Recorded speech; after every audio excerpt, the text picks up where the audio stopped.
बात कर रहे थे, आज हम पॉलिटी से शुरू कर रहे हैं। पॉलिटी से भी एथिक्स निकाले जा सकते हैं, और पॉलिटी से जब हम सीधा कॉन्स्टिट्यूशन से निकालते हैं तो उसको हम कॉन्स्टिट्यूशनल मॉरलिटी कहते हैं। ठीक है, तो थोड़ी सी उसकी बात करेंगे। और संविधान में से नैतिकता कैसे निकलती है और क्यों निकलती है और क्यों निकलनी चाहिए, तीनों चीजें कैसे निकलती है, क्यों निकलती है और क्यों निकलनी चाहिए, वहीं से क्यों निकलनी चाहिए उसका भी कारण है। हम लोगों को वहीं से नैतिकता निकालनी चाहिए, खास करके जो सिविल सर्विसेज में काम करेंगे उन लोगों को वहीं से निकालनी चाहिए। तो चलिए शुरू करते हैं। तो कुछ बेसिक्स दोनों तरफ से हम लोगों ने आपको होमवर्क दिया है, तो किया आप लोगों ने होमवर्क? हाँ, होमवर्क अगर करते जाओगे तो फिर दिक्कत नहीं आएगी। अगर होमवर्क नहीं करोगे तो फिर आपका जो है सिलेक्शन नहीं होगा, ज्ञान बढ़ेगा आपका, आपकी पर्सनालिटी में भी फर्क पड़ेगा, सोचने समझने में भी पड़ेगा, लेकिन सिलेक्शन नहीं हो पाएगा। सिलेक्शन होमवर्क के बाद ही होगा, नहीं तो कच्चापन रहेगा आपके अंदर। और कच्चेपन में फिर जो है ठीक है, हो सकता है कुछ लोग आपको मानने लग जाएं कि आप बड़े आदमी हो गए, आप समझदार हो गए, ये चीजें हो सकती है, लेकिन सिलेक्शन बिल्कुल डिफरेंट चीज है। सिलेक्शन बिल्कुल अलग चीज है। सिलेक्शन में पोस्ट मिलती है और आपको अधिकार मिलते हैं और पैसा मिलता है, क्योंकि पोस्ट मिलती है तो वेतन मिलने लगता है और आपके पावर होते हैं। ये चीज नहीं आती। बाकी आप समझदार आदमी बन सकते हैं और आपकी तारीफ भी हो सकती है कि आप बहुत जोरदार आदमी हैं, आपका दिमाग बहुत चलता है, लेकिन पोस्ट नहीं होती। और मुझे लगता है कि आपको परिवार चलाने के लिए, जिंदगी को जीने के लिए एक पद की जरूरत पड़ेगी, नौकरी की जरूरत पड़ेगी। तो हम यहाँ उस उद्देश्य के लिए भी आए हैं कि आपको एक नौकरी मिले। तो नौकरी जो है वो प्रतियोगिता से आती है, और प्रतियोगिता कैसे जीतना है उसका तरीका हमने आपको बताया कि इस तरह से आप जीत सकते हैं।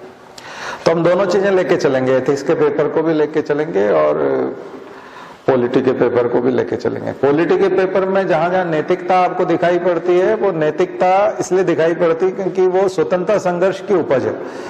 स्वतंत्रता संघर्ष हमारा समाप्त नहीं हुआ था और संविधान बनने लग गया था। आपको पता है कैबिनेट मिशन के बाद में संविधान सभा की शुरुआत हुई और 1947 से पहले संविधान सभा की बैठकें होने लगी थी, यानी काफी हद तक संविधान बन गया था।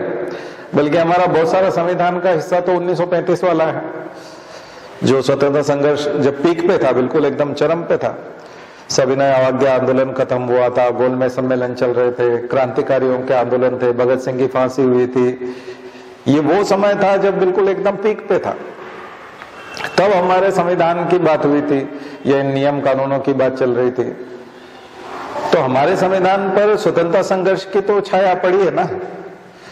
स्वतंत्रता संघर्ष को हम आदर्श क्यों मानते हैं? देखिए, या तो संविधान को आदर्श मान लो या फिर स्वतंत्रता संघर्ष को, एक ही बात है। संविधान और स्वतंत्रता संघर्ष अलग अलग नहीं है, क्योंकि संविधान किससे निकल करके आया? स्वतंत्रता संघर्ष से ही निकल करके आया। तो संविधान और स्वतंत्रता संघर्ष को आप अलग अलग नहीं कर पाओगे। कॉन्स्टिट्यूशन और फ्रीडम स्ट्रगल एक ही बात है, दोनों के आदर्श और उद्देश्य एक ही है। दोनों के स्वतंत्रता संघर्ष के आदर्श आपको पूरे के पूरे इसमें अगर देखने को मिलेंगे। बाकी आपको इसीलिए आप देखते हो कोई संस्था का जो निर्माता होता है, जिसने उस संस्था का संस्थापक होता है, फाउंडेशन जिसने डाली है, वो जब तक रहता है तब तक संस्था बिल्कुल अलग तरीके से चलती है। क्यों चलती है? क्योंकि वो उन आदर्शों पे उस संस्था को चलाता है, जिन आदर्शों को सोच करके उसने संस्था की नींव डाली। बाद के जो फॉलोअर है वो आदर्श भूलने लगते हैं, धीरे धीरे वो आदर्श उदासीन होने लगते हैं, धूमिल होने लगते हैं। और वो कुछ सालों बाद देखें, कई हजार साल बाद या कई 100 साल बाद देखें कि उस संस्था का मूल उद्देश्य समाप्त हो जाता है, वो भटक जाते हैं लोग। इसलिए बुद्ध ने जो बौद्ध धर्म शुरू किया था, महावीर ने जो जैन धर्म शुरू किया था, वो आज के जैन धर्म से बिल्कुल अलग है। उनके उद्देश्य बिल्कुल अलग थे।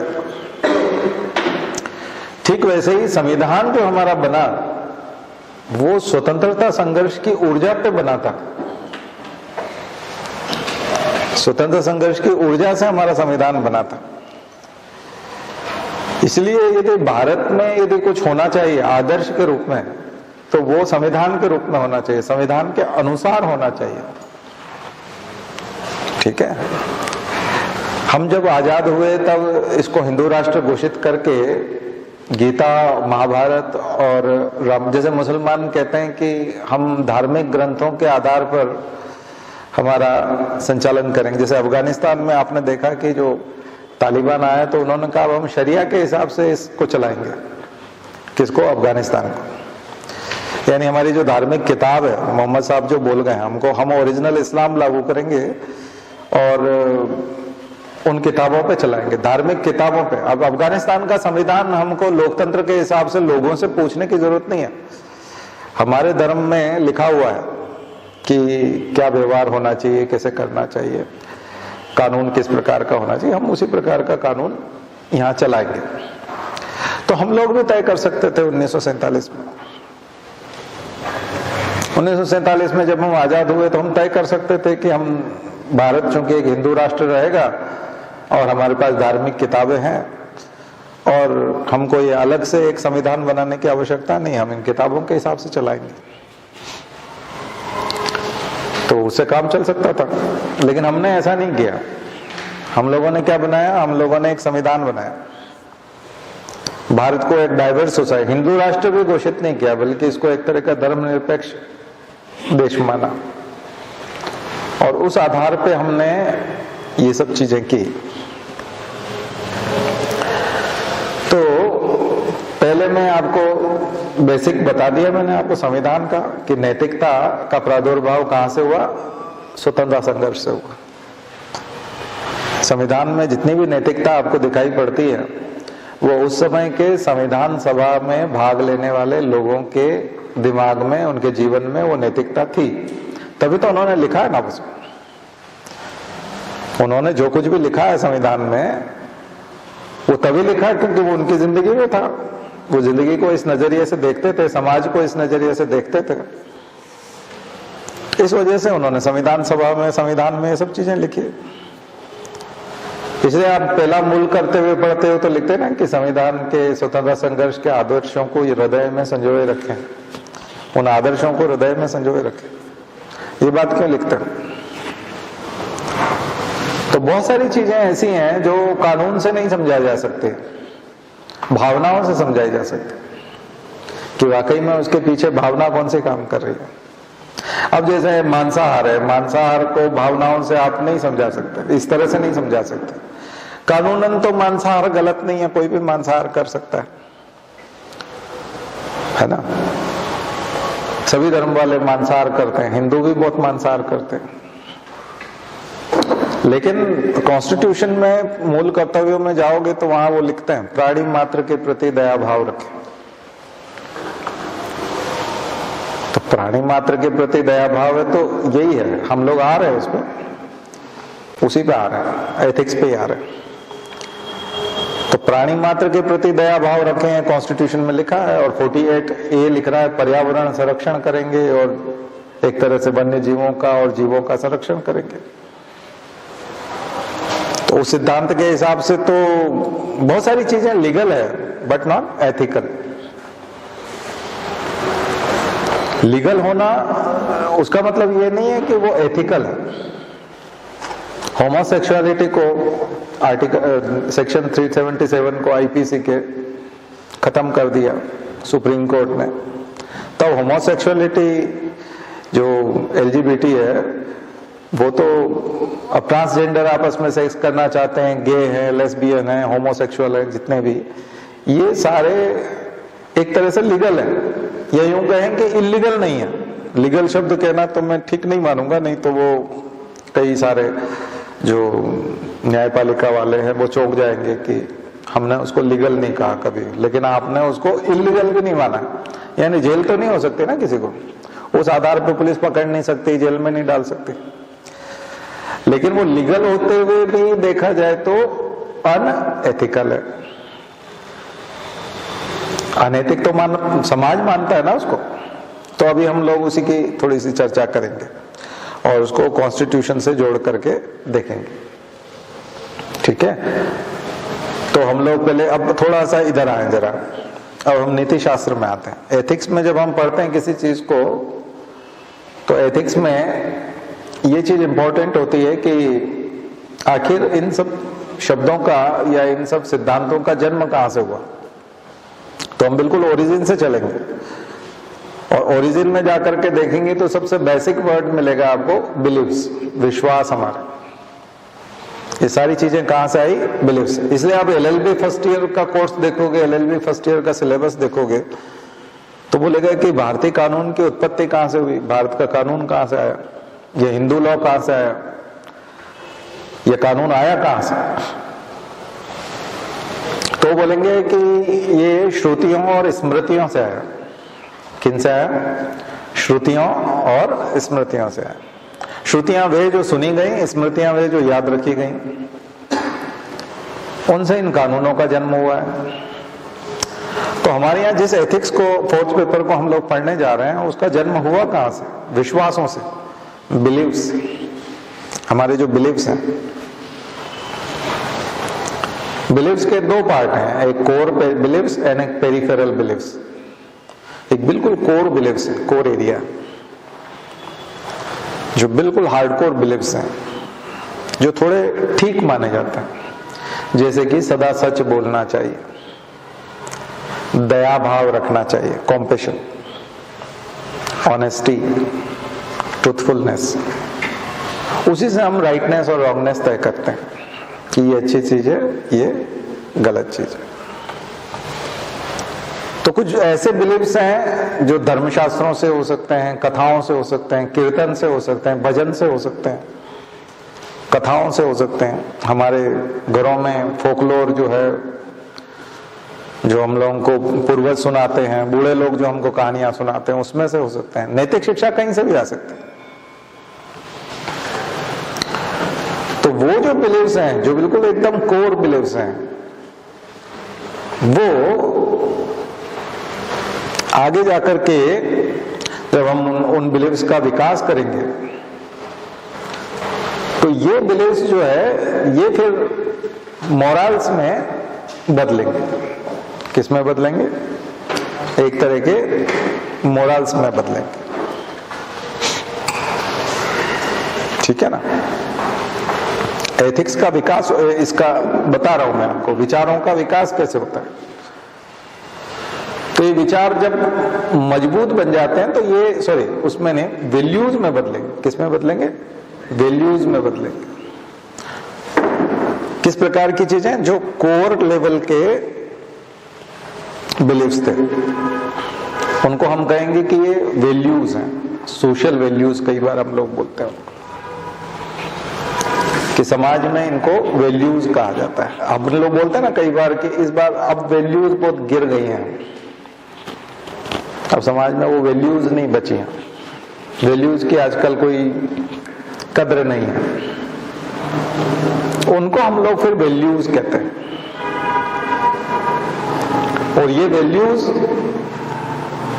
जब बार बार प्रैक्टिस की जाती है, इन वैल्यूज को जब एक्सरसाइज किया जाता है अपनी जिंदगी में, तो उसको हम एटीट्यूड कहते हैं। ये वैल्यूज जब हमारे आचरण में आ जाती है तो उसको हम लोग क्या कहते हैं? एटीट्यूड। तो आपको सिलेबस में सब कुछ है, एटीट्यूड भी है, वैल्यूज भी है, मोरल्स भी है, एथिक्स भी है और बिलीव्स भी है। तुम्हारे नैतिकता का पाठ्यक्रम कहां से निकल करके आता है? नैतिकता का पाठ्यक्रम निकल करके आता है सबसे बेसिक चीज बिलीव्स से। बिलीव्स से वैल्यूज, एंड वैल्यूज से अगर हमारे आचरण में वो चीज आ गई तो वो एटीट्यूड हो गया। तो जो बिलीव्स है वो जरूरी नहीं कि वो वैल्यूज हों, वो कोर बिलीव्स होना चाहिए और समाज उसको एक तरह से स्वीकार करे। दरअसल ये डिपेंड करता है डिजायरेबिलिटी और अनडिजायरेबिलिटी से, कि उसकी डिजायरेबिलिटी कितनी है। डिजायरेबिलिटी मतलब चाहिए, समाज को जरूरत है क्या उसकी, प्रशासन को जरूरत है क्या? तो ऐसे कोर बिलीव्स जिनकी समाज को जरूरत है, जिनकी प्रशासन को जरूरत है, वो सारी क्या बन जाएंगी? वैल्यूज। फिर वो वैल्यूज, इसलिए सारी वैल्यूज एटीट्यूड में आएंगी क्या? नहीं, एटीट्यूड में आना बिल्कुल अलग चीज है। बहुत अच्छी बातें हैं, आपको अच्छी भी लगती है, दिल को भी अच्छी लगती है, आप पसंद भी करते हो, लेकिन आप आ नहीं सकते। जैसे आप गायत्री परिवार को पसंद करते हो, हम नीचे कहें कि दीप यज्ञ होने वाला, आ जाओ, कल यहाँ यज्ञ होगा, उसमें आ जाओ। अब आप सुबह नहा धो करके यज्ञ में आते हैं या नहीं आते? आप कहोगे नहीं, यज्ञ हमको बहुत अच्छा लगता है, यज्ञ होना चाहिए, और हम यज्ञ को पसंद करते हैं, ये वैल्यूज तक है। लेकिन अगर आप सुबह सुबह उसमें बैठने के लिए आ गए और आपने हवन कर लिया, तो वो एटीट्यूड हो गया। आगे समझ? तो प्रशासन एटीट्यूड मांगता, आपके एटीट्यूड में आना चाहिए। अब एटीट्यूड में कितनी चीजें आती है? तो दो तरह की चीजें, एक पर्सनल लेवल पे आता है और एक सोशल लेवल पे आता है। एटीट्यूड में आ गया तब तो आपने उसको एटीट्यूड के आचरण में आने के बाद उसको एटीट्यूड बोल दिया। लेकिन यदि वो पर्सनल लेवल पे यदि आप अंदर ही अंदर महसूस कर रहे हैं, तो उसको कहेंगे हम लोग मोरल्स, वो कहलाएंगे मोरल्स। और वो आपके अंदर है, मोरालिटी आपके अंदर है, ये सोसाइटल नहीं है। जबकि जब वो सोसाइटल हो जाएगा, यानी सोसाइटी आपसे अपेक्षा करने लगे, और अगर आप वैसा न करो तो फिर आपका बहिष्कार हो जाएगा, ऑस्ट्रेसाइजेशन हो जाएगा, आपको बाहर निकाल दिया जाएगा समाज, या फिर आपकी आलोचना होगी, या फिर आपको सार्वजनिक रूप से आपके खिलाफ ज्ञापन दिए जाएंगे, धरना होगा, हड़ताल होगी, या आपके ट्रांसफर की मांग होगी। इसका मतलब वो एथिक्स है आपके अंदर। जब तक है वो क्या है? मोरल्स। एथिक्स कब हो जाएंगे? जब वो सोसाइटल कंपल्शन हो जाए, कंपल्शन हो जाएगा, जब वो मैंडेटरी हो जाता है। मॉरलिटी कब तक रहेगी? वो वॉलेंट्री रहेगी। कॉम्पेशन, दया भावना होनी चाहिए, लेकिन अगर आप में दया भावना नहीं है उतनी, तो एकदम कोई आपको, आप कहोगे मैं ड्यूटी गया था और मैंने ड्यूटी की, और मैंने जो मेरे अधिकार पूर्वक जो मैं कर सकता था, वो मैं जो कर्तव्य थे मैंने किए। अब आप बहुत सारे तरह के मानवीय गुणों की अपेक्षा कर रहे हो, लेकिन वो मैं नहीं करना चाहता। तो इस प्रकार की बहुत सारी चीजें होंगी जिनको हम लोग मोरल्स कह सकते हैं, लेकिन वो एथिक्स नहीं है। एथिक्स कौन सी चीजें होंगी? जो सोसाइटल होती हैं, और जिसके लिए सोसाइटी बहिष्कार करती है, जिसके लिए सोसाइटी आंदोलन करती है, जिसके लिए सोसाइटी विरोध करती है। जैसे करप्शन यदि आप करोगे तो आपके खिलाफ कुछ भी हो सकता है, शिकायत हो सकती है, आपकी जांच हो सकती है, आपको जेल भी हो सकती है। वो फिर यहीं से निकल करके फिर चीजें आएंगी। ये जो मोरल्स हैं और ये जो चीजें हैं, इनसे बनते, ये कहां से आते हैं? एक सोर्स और है इनका, वो है नॉर्म्स। जो सोसाइटल नॉर्म्स होते हैं, सोसाइटी में कुछ नॉर्म्स बने होते हैं, उनको हम लोग बोलते हैं नॉर्म्स, NORMS।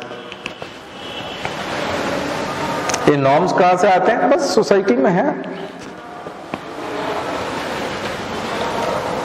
ठीक है। अब ये नॉर्म्स जब कोडिफाइड हो जाते हैं तो उसको हम लोग कहते हैं लॉ। नॉर्म्स जो है क्या हो जाते हैं? संसद में कानून बन जाता है उनके ऊपर। तो हमको नॉर्म्स पे भी चलना चाहिए, वैल्यूज पे भी चलना, बिलीव्स पे चलना चाहिए। नहीं, बिलीव्स में मैंने आपको बताया कुछ कोर बिलीव्स है। सत्यवादी हरिश्चंद्र का नाटक है, वो सत्य पे आधारित है। गांधी जी ने देखा था, उनकी जिंदगी बदल गई। लेकिन बड़े बुजुर्ग तो ये भी बोलते हैं कि बिल्ली रास्ता काट जाए तो यात्रा स्थगित कर दो। तो बिलीव्स में तो वो भी आता है, तो क्या हमको ऐसी बिलीव्स में पढ़ना चाहिए? क्या उसको वैल्यू बनाना चाहिए? नहीं, वो वैल्यू में नहीं आएंगे, वो कोर बिलीव्स में नहीं आता। नॉर्म्स में भी ठीक है, ऐसा ही है। समाज में बहुत सारे ऐसे नॉर्म्स, और इन नॉर्म्स को जब हमको लगता है कि ये कानून संहिताबद्ध होना चाहिए, कोडिफाइड होना चाहिए, तो हम संसद में लेके जाते हैं हमारे सांसद बिल के रूप में, और दोनों सदनों में पास होता है और फिर वो कानून बन जाता है। तो ये कई तरह के निबंध में काम आएगा। मैंने बहुत पहले एक निबंध लिखा था, काफी अच्छे मार्क्स मिले थे, उसमें यही था कि आपकी आदतें आपका चरित्र बनाती है और चरित्र फिर मनुष्य बनाता है। तो हम बोलते हैं सच्चिंतन, सद्व्यवहार और सत्कर्म, दुष्चिंतन, दुर्व्यवहार और दुष्कर्म। तो ये पूरा चैप्टर जो मैंने अभी आपको बताया यही से। आपके मोरल्स कैसे हैं ये आपके चिंतन में है, थॉट्स में। मोरल्स का मतलब हो गया थॉट्स, क्योंकि ये कॉग्निटिव अप्रोच होती है। कॉग्निटिव मतलब आपकी इंद्रियां महसूस करती है, आप समझ रहे हैं। एथिक्स बिहेवियर में आता है, एथिक्स थॉट नहीं है। एथिक्स क्या है? बिहेवियर है। जबकि मोरल्स क्या है? केवल एक्चुअली थॉट्स हैं। लेकिन जैसे थॉट्स होंगे वैसे ही तो एथिक्स होगा। लेकिन किसी व्यक्ति के थॉट्स ठीक नहीं है, इसलिए आपने वर्मा कमीशन का देखा होगा, तो जो पॉस्को एक्ट बना था 2013 में, वो जो निर्भया केस के बाद में, उसमें क्या हुआ, वो लड़की को अगर आप घूर रहे हैं तो भी केस बन जाएगा, स्टॉकिंग कर रहे हैं तो भी। वो चिंतन के लेवल पे भी यदि गड़बड़ आई है तो आपको जेल होगी, जमानत नहीं होगी। वो बोले मैंने कुछ किया ही नहीं है, आप मुझे दुष्कर्मी कैसे बता रहे हो, या न्यूज़पेपर वाले मीडिया मुझे इस प्रकार से कैसे लिख रहा है। तुम्हारा चिंतन दूषित हो गया। चिंतन दूषित हो गया मतलब हो गया, बस यहीं से काम खत्म हो गया, क्योंकि मोरल्स में आ गया। अब वो एटीट्यूड में आएगा, एटीट्यूड में आने में क्या देर लगेगी, तो वही आचरण में आएगा तो दुराचरण हो जाएगा, दुर्व्यवहार हो जाएगा, और फिर दुष्कर्म संपादित होगा। तो दुष्कर्म की शुरुआत है कहां से? चिंतन से। इसलिए एथिक्स के पेपर में इस तरह से पूरा विकास दिया गया है कि चिंतन का विकास किस प्रकार से हो रहा है, परिणाम किस हिसाब से निकलेगा, इस तरह से निकलेगा। इसलिए जो मोरालिटी इंडिविजुअल है और अंदर है, कॉग्निटिव है, आपके दिमाग में चलती है, लेकिन इसका ओरिजिन कहां से है ये इंडिविजुअल टू इंडिविजुअल डिपेंड करता है। महिलाएं मेंस्ट्रुअल के टाइम पे मंदिर में प्रवेश नहीं करेंगी। सबरीमाला वाला केस देखा होगा आप। वैसे भी हिंदू धर्म में महिलाएं पूजा पाठ नहीं करती, या वो जो है मंदिर में प्रवेश नहीं करती, या रसोई घर में प्रवेश नहीं करती, किचन में प्रवेश नहीं करती। ऐसे कई तरह के टेबू समाज में हैं। अब ये जो मोरल है, ये मोरल आपका आया कहां से? हिंदू धर्म ग्रंथों से, पंडितों से, कथाओं से, कहानियों से, किस्सों से, या फिर श्रुतियों से आया आपके समाज में? बस ये चली आ रही परंपरा, तो बड़े बुजुर्ग छोटों को बताते हैं, फिर वो अगली पीढ़ी को बताते हैं, फिर अगली पीढ़ी को। तो ओरिजिन कहां से है इसका? दूसरा एक मोरल जो सिविल सर्विसेज के हिसाब से भी देखें और जनरल भी देखें तो वो है आर्टिकल 17, अस्पृश्यता का अंत, अनटचेबिलिटी को खत्म किया गया। और क्या लिखा गया है? किसी भी आधार पर अनटचेबिलिटी नहीं होगी, धर्म, जाति, वंश, लिंग, भाषा, जन्म स्थान। तो यहां जेंडर डिस्क्रिमिनेशन हो रहा है एक तरह से। तो सबरीमाला वाला केस जो है वो सुप्रीम कोर्ट ने किस आधार पे दिया? कॉन्स्टिट्यूशन के आधार पर। इसको बोलेंगे कॉन्स्टिट्यूशनल मोरालिटी। अगर आपकी मोरालिटी कॉन्स्टिट्यूशन से डिराइव हो रही है तो फिर अनटचेबिलिटी नहीं हो सकती है। और महिलाओं को स्वतंत्रता होगी, उसी आधार पर महिलाओं को प्रवेश की बात कही गई है कि सबरीमाला मंदिर में। लेकिन जो देश की रूलिंग पार्टी है अभी, वो स्टीरियोटाइप है, और जो संगठन इससे जुड़े हुए हैं वो हिंदूवादी हैं और वो कट्टर हैं, तो वो पुरोहितों, ब्राह्मणों और उनके तरफ हैं, और वो धर्म को सोर्स मानते हैं। अब उनकी मोरालिटी कहाँ से आती है? बीजेपी के और आरएसएस की मोरालिटी का ओरिजिन कहाँ से होता है? धर्म ग्रंथों से, पंडितों से, कथाओं से, हिंदू धर्म की मान्यताओं से। लेकिन एडमिनिस्ट्रेटिव ऑफिसर की मोरालिटी कहां से आएगी? आप किस संविधान की शपथ तो वो भी लेते हैं, लेकिन उनकी मोरालिटी वहां से नहीं निकलती। लेकिन हम सबकी कहां से निकलेंगी? धर्म ग्रंथों से निकलेगी। धर्म ग्रंथों से निकलेगी तो अभी उनको यही लग रहा है ना कि 18 साल में वोट दे सकते हैं, लेकिन 18 साल में लड़की ब्याह नहीं कर सकती, है ना?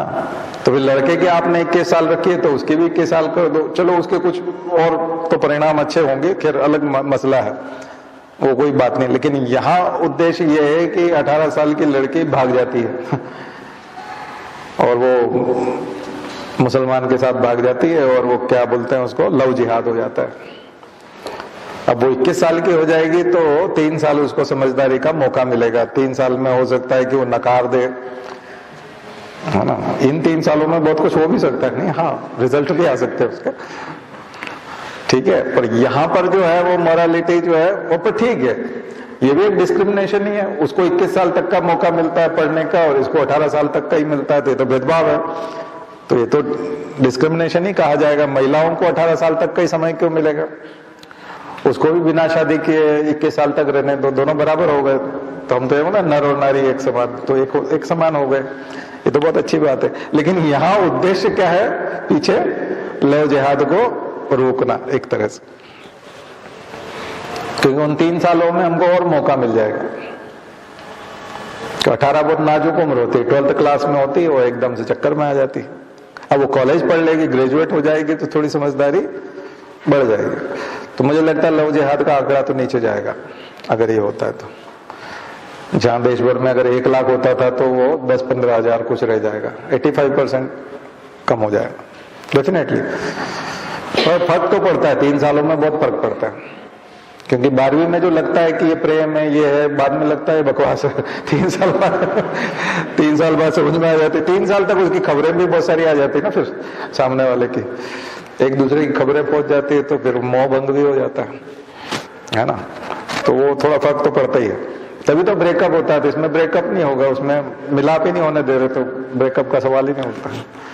तो ये कुछ चीजें जो है ये इस तरह से जा रही है। लेकिन आप लोग देखिएगा, पशु पक्षियों का वाला जो बात मैं करता हूँ, पर्यावरण की बात करता हूँ, गौहत्या की बात आती है, तो ये सब कॉन्स्टिट्यूशनल मोरालिटी से निकल गए। पर सरकारें ऐसा क्यों नहीं कर रही?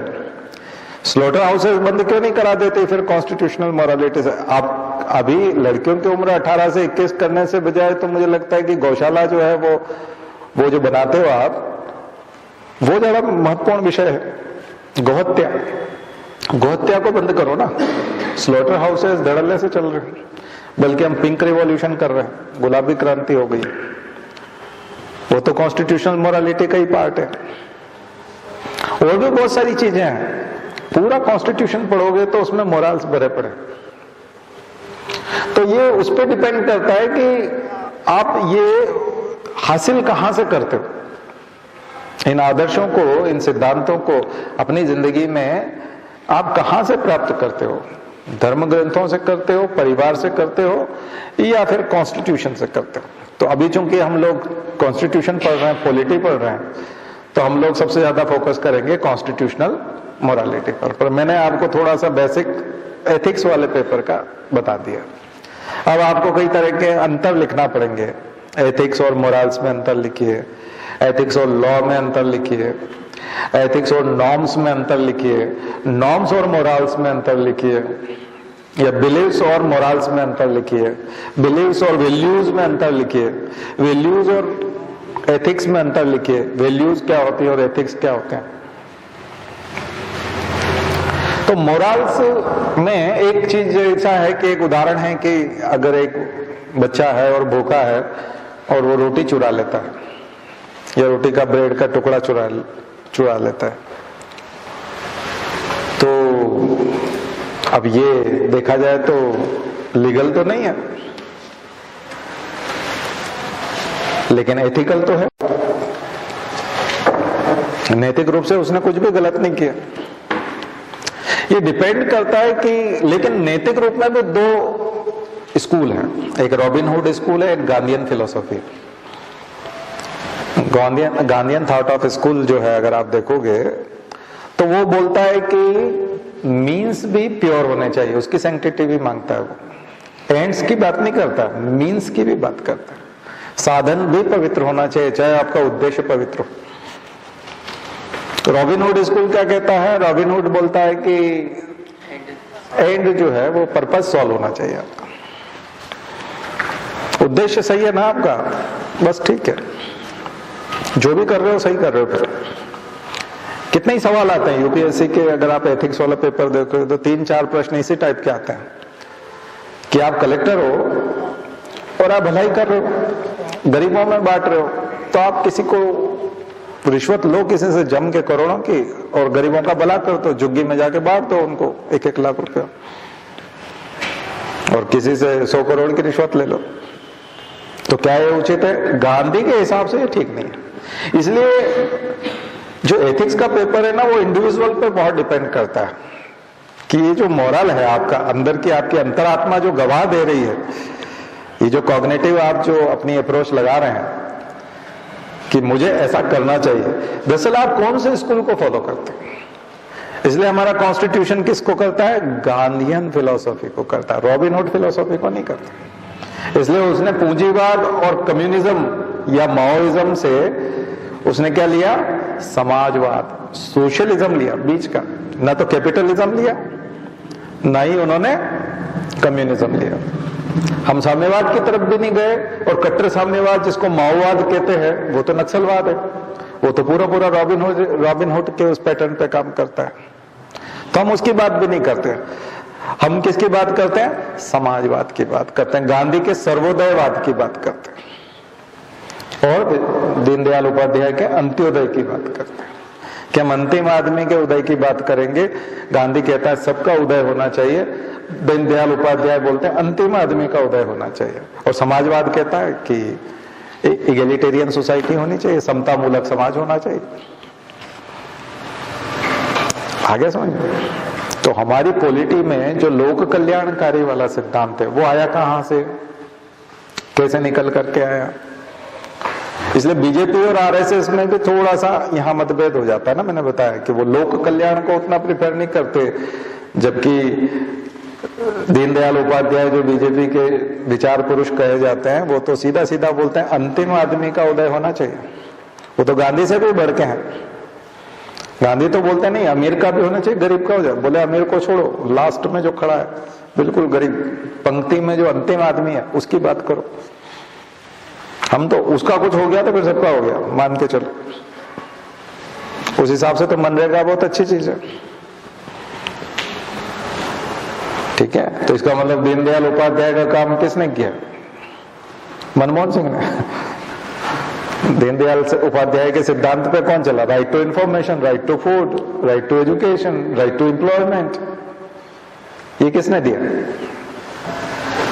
मनमोहन सिंह सरकार ने दिया। ये तो बहुत अच्छी बात हुई, दोनों सरकारें एक ही प्रकार का उद्देश्य रखती है। तो ये डिपेंड करता है कि मोरल्स भी है कि गरीब आदमी की भलाई करनी चाहिए या भूखे को खाना खिलाना चाहिए, दोनों नैतिकता के तहत आते हैं। लेकिन आपका मोरल किस स्कूल से आता है, किस थॉट ऑफ स्कूल से आता है? क्या आप गांधी को फॉलो करते हो या रॉबिनहुड को करते हो? अगर आप माओ को करने लगे कि नहीं, समानता जो आती है, इगैलिटेरियन सोसाइटी जो बननी है वो बंदूक की नली से बननी है, क्योंकि वो जो अमीर आदमी है वो तो सुधरना नहीं है, तो हम उसको मार देंगे, समानता आ जाएगी, बात खत्म। ये नक्सलवाद है। अगर आप उस स्कूल से तो आप हिंसा में चले जाएंगे। इसीलिए संविधान हमारा बड़ा रिलेवेंट है और स्वतंत्रता संघर्ष रिलेवेंट है, क्योंकि वहां पर गांधी है।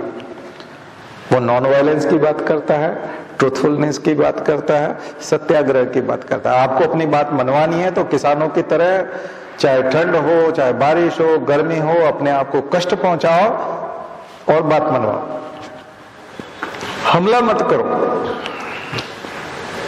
सामने वाले को नुकसान मत पहुंचाओ, वोट के माध्यम से नुकसान पहुंचाओ, कैंपेन करो, उसको शर्म आए, उसको अपनी इज्जत बचानी हो तो वो आपकी बात मानेगा, ऐसा मजबूर करो उसको। लेकिन भूखे रह करके एक जगह इकट्ठे होकर के, तो ये सत्याग्रह था, किसानों का क्या था, एक तरह का सत्याग्रह। वो कानून वापस लेने पड़े, उनको झुकना पड़ा।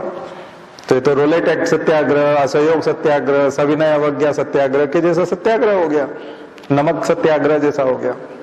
नमक कानून वापस लेना पड़ा था, नमक पे जो टैक्स लगा था वो वापस लेना पड़ता। तो गांधीयन स्टाइल है ना। तो इसका मतलब है कि किसानों का जो मोरल्स है वो कहां से आता था, गांधी से आता था। ठीक है, देशभक्ति में हो सकता है गॉडसे भी कुछ सोचते हो देशभक्ति के बारे में, हमने तो कभी विचार नहीं पढ़े, उनके पढ़ने की जरूरत भी नहीं समझी। लेकिन बात यह है कि गॉडसे का जो देश है उसमें गांधी की कोई जगह नहीं है, लेकिन गांधी का जो देश है उसमें गॉडसे जैसे हत्यारे की भी जगह है। आया समझ? गांधी एक्सक्लूड नहीं करता गॉडसे को कि तुम मुझे पसंद नहीं करते या तुम मेरी हत्या करना चाहते, इसलिए तुम इस देश के नागरिक नहीं रहोगे, तुम्हारे जैसे नागरिकों को मैं यहां शामिल नहीं कर सकता। लेकिन गॉडसे अगर किसी देश की कल्पना करेगा तो वो गांधी जैसे लोगों को बिल्कुल जगह नहीं देगा उसमें। आया ना? तभी तो वो मार डालता है ना,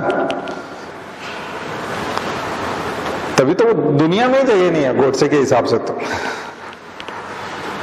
देश की बात छोड़िए, पूरी दुनिया में कहीं पे भी नहीं, ऐसा आदमी होना ही नहीं चाहिए, इस दुनिया में नहीं है। ये आया क्यों, हम इसको खत्म करें।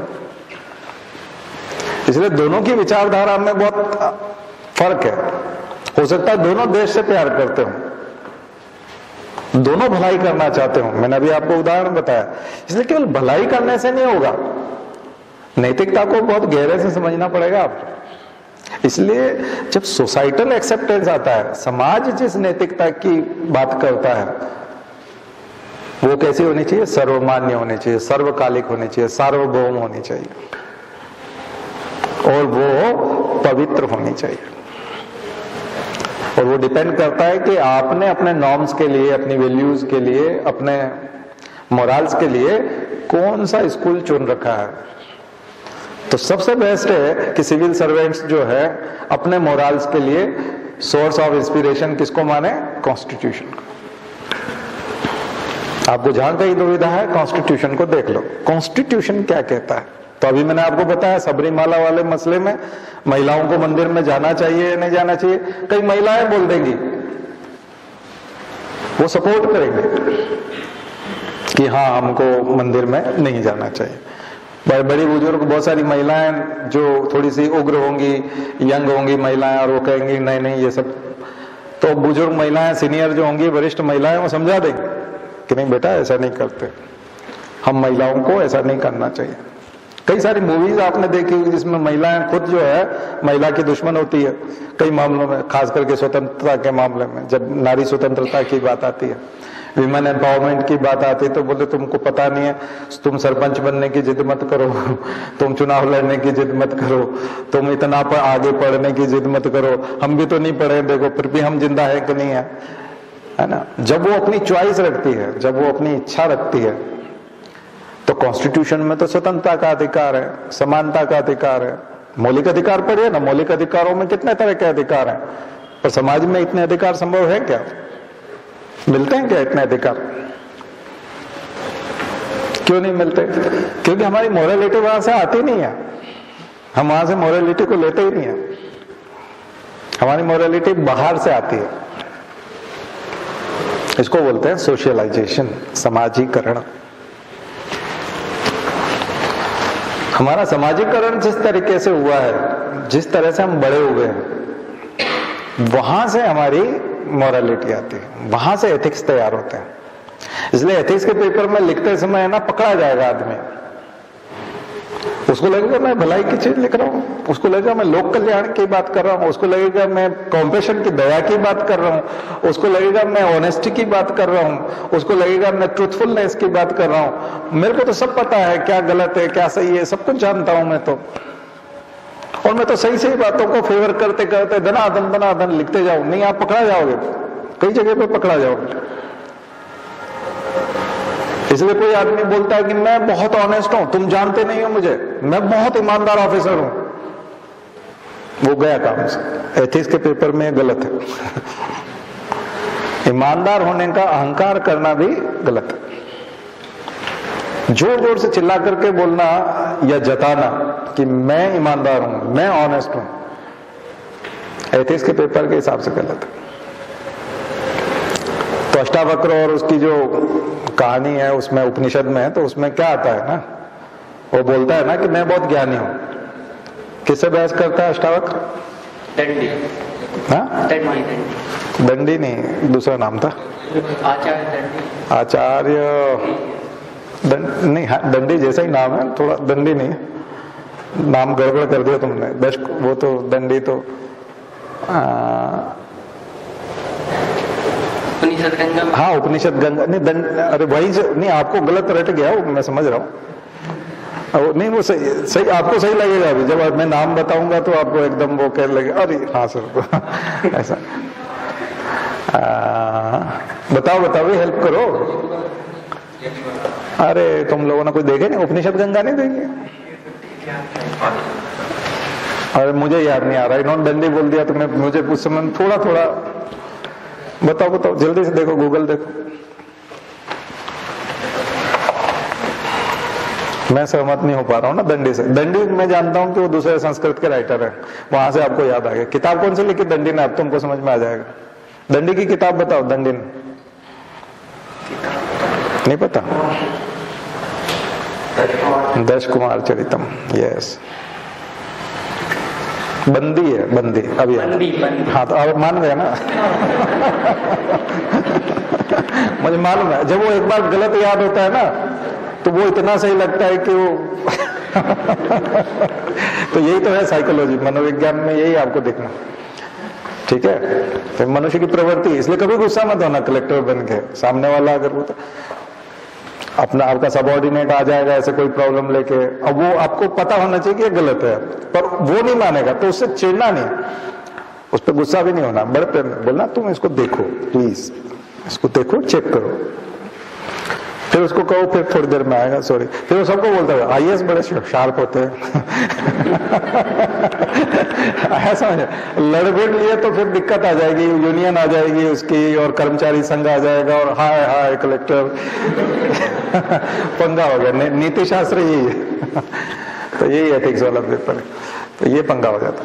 क्या तो मैं वो बता रहा था कि बंदी आचार्य बंदी और दोनों जब झगड़ा करते हैं आपस में, मतलब डिबेट होती है, तो वो बोलता है मैं बहुत ज्ञानी हूं। तो क्या बोलता है अष्टावक्र बोले ज्ञानी वाले बात में मैं इसलिए सहमत नहीं हूं क्योंकि ज्ञानी बोलने की जरूरत नहीं पड़ती, और ज्ञानी होने के साथ ज्ञान के होने का अहंकार भी चला जाता है। अगर कोई ज्ञानी हो जाता है तो वो कभी नहीं बोलेगा कि मैं ज्ञानी हूं। अगर वो बोलता है कि मैं ज्ञानी हूं, इसका मतलब वो कम से कम ज्ञानी तो नहीं है। ठीक है। क्योंकि अगर ज्ञान आता है तो फिर आपके ज्ञान के होने का अहंकार चला जाता है। इसलिए वो कई सारी किताबें हैं, किताब भी है उसकी भूमिका, पहला गिरमेटिया, उसमें भूमिका में उन्होंने लिख दिया कि जो जितना अधिक जानता है उसका उतना ज्यादा जानना बाकी रहता है। कुछ बात समझ में आ रही? जो जितना अधिक जानता है उसका उतना ही ज्यादा जानना बाकी रहता है। इसका मतलब अहंकार चला जाएगा। इसीलिए विद्या ददाति विनयम, कि विद्या क्या देती है? विनय देती। विनय देती मतलब विद्या से आपको ये एहसास हो जाता है कि आपको कुछ नहीं आता, इसको बोलते हैं विद्या। अगर बोलता है कि मैंने विद्या पढ़ी है, मैं बहुत विद्यावान हूं, मैं फलाना हूं, इसका मतलब उसने विद्या तो कतई नहीं पढ़ी है।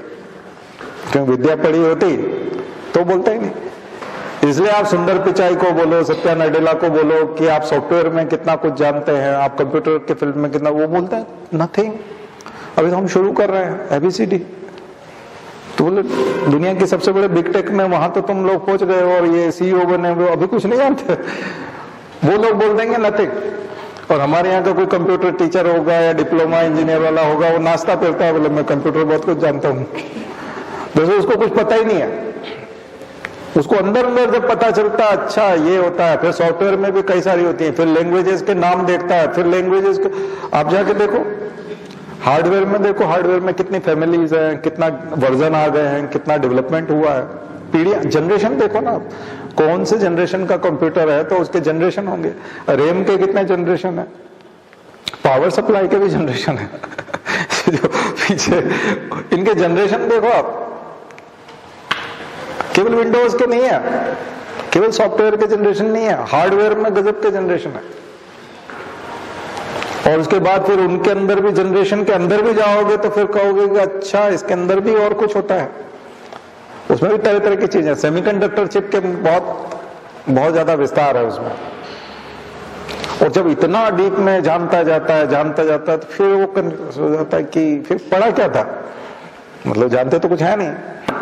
फिर उसको लगता है, उससे फिर पूछो कोई तो वो बोलता है नहीं मैं कुछ नहीं जानता भाई, कंप्यूटर में भी मैं पढ़ रहा हूँ, सीख रहा हूँ है ना। ये विनम्रता की बात होती है। तो विद्या ददाति विनयम, ज्ञानी होना मतलब ज्ञान नहीं है कुछ भी। तो फिर जो बोलता है कि मुझ में बिल्कुल ज्ञान नहीं है, मुझे कुछ नहीं आता, उस आदमी से सीख लेना, बहुत काम का आदमी। और जो बोलता है कि मैं सब कुछ जानता हूं, मेरे से ज्यादा कोई नहीं जानता, इसका मतलब महामूर्ख है, उससे बात मत करना कभी ठीक है। तो ये था, किसकी बात कर रहे थे हमने, क्यों निकला था ये? नहीं बंदी नहीं सबसे उससे पहले क्या बात कर रहे थे, कहाँ थे हम लोग? एथिक्स में। हाँ, जो बोलता है कि मैं ऑनेस्ट हूं और चिल्ला चिल्ला के बोलता है तो वो एथिक्स में नहीं आएगा।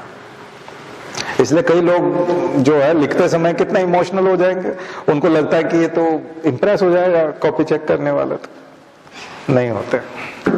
इसलिए एथिक्स के पेपर में बहुत अच्छा लिखने के बाद भी 75 नंबर आते हैं। कितने में से? 250 में से 60 आते हैं, 65 आते हैं, 63 आते हैं। तो इतना अच्छा लिखा था हमने, 150 नंबर क्यों नहीं आते 250 में से? हमारे कुछ स्टूडेंट्स के आते हैं क्योंकि हम उनको दूसरे तरीके से पढ़ाते हैं। उसके लिए आपको अलग तरीके से सोचना पड़ेगा। मोरालिटी का एक तो सोर्स ढूंढना पड़ेगा कि आपका सोर्स क्या है, कहां से निकाल रहे हो उस मोरालिटी को। बाजार से तो नहीं ले ली गई, समाज में जो असफल लोग हैं उनसे तो नहीं ले ली, आपके घर परिवार में जो बड़े बुजुर्ग हैं जो पढ़े लिखे नहीं है उनसे तो कहीं नहीं उठा लाया तो मोरालिटी। कहीं सीधे सीधे जो बिलीव्स हैं उनको तो कॉपी नहीं कर लिया आपने, वैल्यूज बना करके उसी को मोरल तो नहीं बना लिया आपने। तो कई लोग बोलते हैं कि कई पढ़े लिखे लोगों को आप तरह तरह की अंगूठियां पहनते हुए देखोगे, कितने अंधविश्वासी होते हैं, कितने सुपरस्टिशियस होते हैं, ज्योतिषी को पूछते फिरते हैं, कितने पढ़े लिखे लोग। और तो सरकारें जो है ये सब कर रही है। सरकारें क्या कर रही है? वो समाज को देख करके कर रही है। लेकिन एथिक्स का पेपर आपसे अलग तरह की डिमांड करता है। सरकारें जो कर रही है, मंदिर बनवा रही है या प्रसाद पे ध्यान दे रही है या इन चीजों को कॉरिडोर बना रहे हैं, ये कर रहे हैं, वो कर बनने चाहिए, तो डेवलपमेंट के काम है। वैसे भी देखो तो जहां इतने श्रद्धालु आते हैं तो वहां तो शौचालय साफ सुथरे होने चाहिए, प्रांगण जो है वो साफ सुथरा होना चाहिए, आने जाने के लिए अगर सकरी गलियां हैं तो चौड़े चौड़े रास्ते होने चाहिए। सिंपल है, वो तो स्वाभाविक बात है, होना ही चाहिए, आपको करना ही चाहिए, इसमें कौन सी बड़ी बात है। लेकिन उसको आप बोलते हैं कि ये बाबा का दरबार है इसलिए होना चाहिए, नहीं, वहां श्रद्धालु बहुत ज्यादा आने चाहिए तो वैसे भी होना चाहिए। कुंभ का मेला हिंदू धर्म का मेला है इसलिए नहीं, कुंभ में बहुत सारे लोगों की आस्था और इतनी बड़ी भीड़ आती है तो पानी भी साफ होना चाहिए, प्लेटफॉर्म भी साफ होने चाहिए, घाट भी साफ होने चाहिए, मेडिकल की सुविधाएं भी होनी चाहिए, लोगों के रुकने की व्यवस्था भी होनी चाहिए। ये सब आपको करनी पड़ेंगी। देखो मध्य प्रदेश में आप किसी भी जिले के कलेक्टर बन जाओ, ऐसा सलकनपुर टाइप माता जी का एक आध मंदिर तो आपको हर जिले में मिलेगा, ठीक है ना। यहाँ सीहोर जिले में जो है सलकनपुर का मंदिर है। और भी किसी जिले में जाओगे तो नवरात्रि में मेला लगता है माता जी के यहाँ पे, तो जो भी जो है गौरी दुर्गा जिनका प्रतीक माना जाता है, तो ये इस प्रकार से माता जो होती हैं उनका एक स्थान होता है। वो लगभग सभी जिलों में मध्य प्रदेश के, आप कहीं के भी कलेक्टर बन जाओ, एसडीएम बन जाओ, आपके एरिया में कोई न कोई एक ऐसा स्थान जरूर पड़ेगा, या शिव जी का स्थान होगा, सावन के महीने में कोई मेला वाला, या कोई कुछ न कुछ ऐसा स्थान। मध्य प्रदेश बड़ा धार्मिक भावनाओं वाला आस्थावान प्रदेश है, तो यहाँ है ऐसे स्थान। तो आप धर्मनिरपेक्ष रहो तो भी, और किसी भी कारण से आपको मेले की व्यवस्था तो करनी पड़ेगी, क्योंकि मेला और भीड़ इकट्ठी होगी तो उसकी व्यवस्था तो कलेक्टर की जिम्मे होती है। तो वहां लोग बीमार पड़े, खुले में शौच में जाए, फिर ओपन डिफिकेशन और वो स्वच्छता अभियान, उसका क्या होगा? तो आपको शौचालय भी बनाने पड़ेंगे। अगर वहां नहाने की व्यवस्था करनी है, घाट है, कुंड है कुछ, तो उसमें फिसल करके स्टाम्पेट न हो जाए, भगदड़ में लोग मर न जाए, तो उसके लिए उनको व्यवस्थित करना पड़ेगा, रेलिंग लगानी पड़ेगी, खाने की व्यवस्थाएं देखनी पड़ेंगी, फूड ऑफिसर्स को भेज करके वहां जो दुकानें लगाएंगे खाने पीने की, उसको चेक करवाना पड़ेगा, कहीं पॉइजनस फूड तो नहीं है, कोई बासी खाना तो नहीं खिला रहा है ना, जहरीला तो नहीं है। आसपास चूंकि धार्मिक माहौल है तो शराब नहीं होनी चाहिए, मांस की दुकानें नहीं होनी चाहिए, तो वो सब आप हटवाओगे। तो वो सब चीजें तो आप वैसे भी करोगे, कलेक्टर पे करना ही पड़ेगा आप। पर आप ये ढिंडोरा थोड़ी पीटते हो कि मैं माई का भक्त हूं इसलिए मैं ये कर रहा हूं। ये तो आपकी ड्यूटी है ना, ये आपकी ड्यूटी है कि आप भीड़ का प्रबंधन करते हो, न कि माई के मंदिर की व्यवस्था करते हो, बल्कि आप क्या करते हो? भीड़ का प्रबंधन करते हो। जहां पे भी भीड़ लगनी है वहां मैनेजमेंट बहुत जरूरी है, अदरवाइज हादसे होंगे तो आपका ट्रांसफर होगा या आप सस्पेंड हो जाओगे, तो आपकी ड्यूटी है। तो इससे आप भाग नहीं सकते, ठीक है? और ये आपके सर्विस के उसमें आता भी है, सेवा का क्षेत्र है। लेकिन यही है कि आप मोरालिटी को कहां से लेके आते हो? तो क्या सारी धार्मिक मान्यताएं खराब होती है? क्या सारे धार्मिक ग्रंथ खराब है? नहीं, उसमें से बहुत सारी चीजें हैं जो क्रॉस चेक की जा सकती है, जो मिलती हैं इधर, इकट्ठे हो सकते हैं। यहां तक कि संविधान के अंदर नंदलाल बोस ने रामायण बनाई है, ओरिजिनल जो कॉन्स्टिट्यूशन है उसमें जो फोटोग्राफ है, वो जो चित्र बनाया है, वो चित्र किसने बनाया? वो नंदलाल बोस ने बनाया, और उसमें रामायण है पूरी, रामायण के पात्रों के उसमें आपको चित्र मिलेंगे अंकित किए हैं। तो फिर भी संविधान धर्मनिरपेक्ष है, राम काफी हद तक धर्मनिरपेक्ष है। राम के फॉलोअर्स ने उसको हिंदुओं का बना दिया, अदरवाइज तो राम धर्मनिरपेक्ष ही है, उनके उसमें अनटचेबिलिटी भी नहीं है। वो तो झूठा बेर खा जाते हैं, या तो पानी छू जाए तो उसका पानी न पिए, और या तो भगवान ही झूठा बेर खा गए उसका, शबरी का। उसको भीलनी कहते हैं, उसको क्या कहते हैं? भीलनी। तो ट्राइब तो हुई ना, वो एसटी हुआ। तो समाज के सबसे निम्न तबका जिसको कहा जाता है, उसके हाथ के बेर वो चक्कर के देती, कुछ ऐसा कुछ राम कथा में जो है वो भी आता है कि वो मुंह से चकती जाती है कि ताकि उसको रहे कि मीठा वाला ही मैं दूं इनको, खराब ना दूं। तो झूठे बेर खा गए भगवान। और अगर गरीबों की बात करें तो कृष्ण का एग्जाम्पल आता है बहुत बढ़िया, कि वो सुदामा को दोस्त मानते और उसके चरण पखारते हैं। और सुदामा और कृष्ण की तो कितने भजन है, कितनी सारी चीजें हैं। यानी एक द्वारकाधीश है और एक फटेहाल ब्राह्मण है, गरीब व्यक्ति है।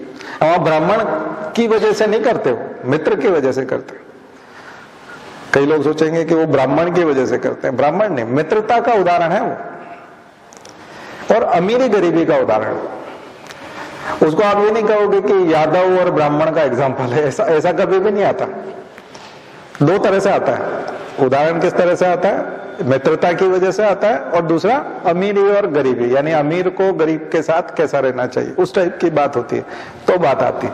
और खास करके मित्र अगर गरीब भी हो तो उसको इंपॉर्टेंस देना चाहिए, और उसके बुरी परिस्थिति आ जाए और आपकी स्थिति अच्छी हो जाए तो उसको भूलना नहीं चाहिए। अहंकार में नहीं चले जाना, ये देखो तुम कहाँ रह गए, मेरा स्टेटस कितना ऊंचा हो गया, तुम तो वहीं के वहीं हो, अभी मैं कहाँ पहुंच गया, मुझे देखो।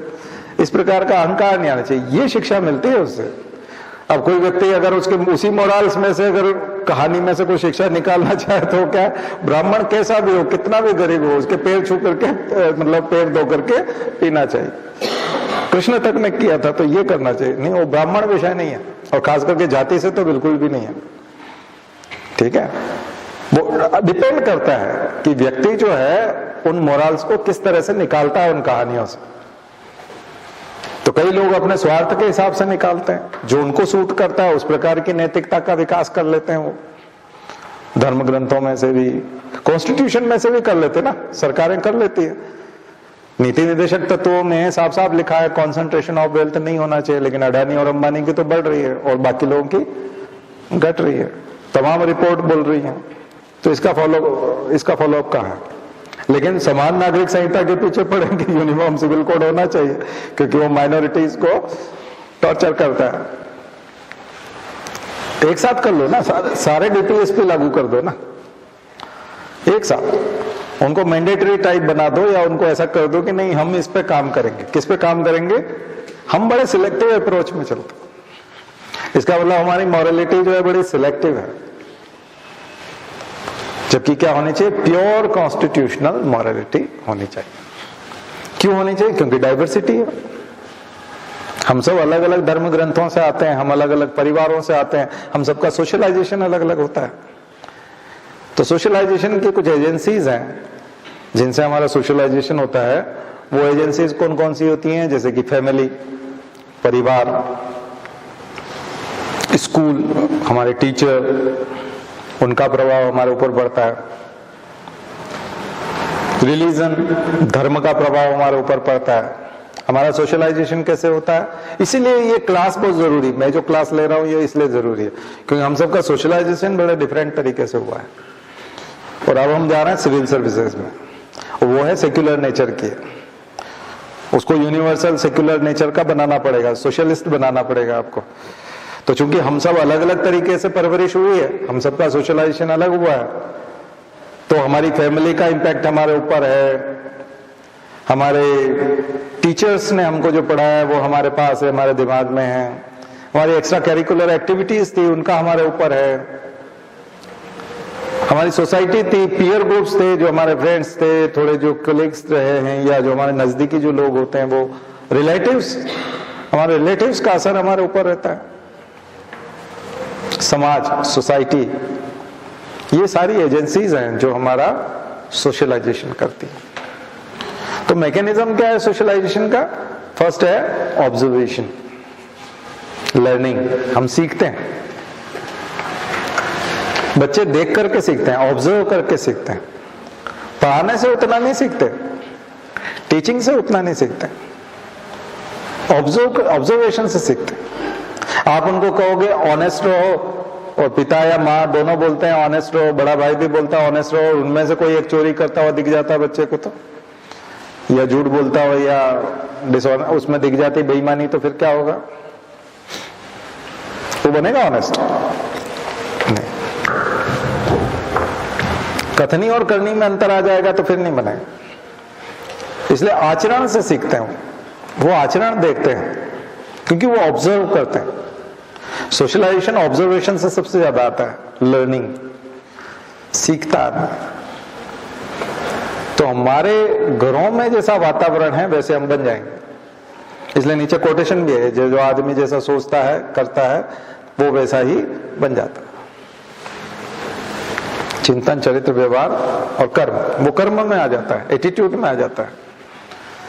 क्योंकि हमने सुना, देखा, समझा, जाना।